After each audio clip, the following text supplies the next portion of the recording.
Hey Candle Fam, it's T with Candlelight by T, and today I want to talk to you about why choosing the right wick size is so important, which kind of goes hand in hand with why your melts may smell fantastic, but your candles not so much. So keep listening if you have this issue.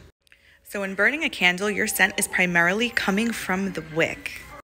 This is why your candle evaporates. As it's burning, your wax and your scent go up the wick and get dispersed throughout the air. So using too small of a wick would make it so that you may not be smelling very much and cause too little of a melt pool, which will then lead to tunneling, which will make it very hard for your customers to light their candles the further down that they go. And then on top of that, that also is so much wax waste that your customers just paid for. On the flip side, using too big of a wick, you may have an excellent heat throw, but your melt pool is going to be way too big, your candle is going to get way too hot, and that's when you have the possibility of breaking the container, exploding, wax leaking all over the place, and it's more of a fire hazard because you have more fragrance oil in that melt pool.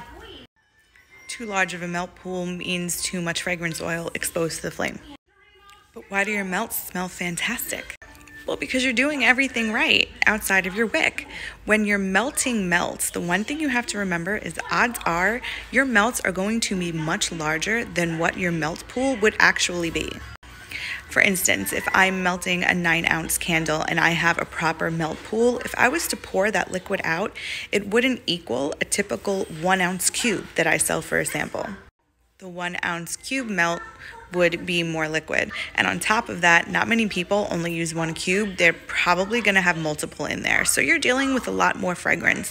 And since you don't have a flame, you don't have to worry about the size of your melt pool because all of that fragrance oil that's floating around in there, it's safe because it's just being heated.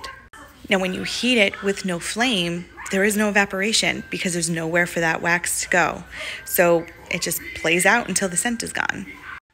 And if you're just new to this and you're really not sure where to even start when finding a wick, there are so many wick guides out there to really help you out with a baseline of where to potentially start. Candle Science has a great one. The Flaming Candle Company has a good one. And if you're using wooden wicks by the Wooden Wick Company, they have one for their own products. If you have any questions about candles or candle making, let me know. I'm happy to answer them.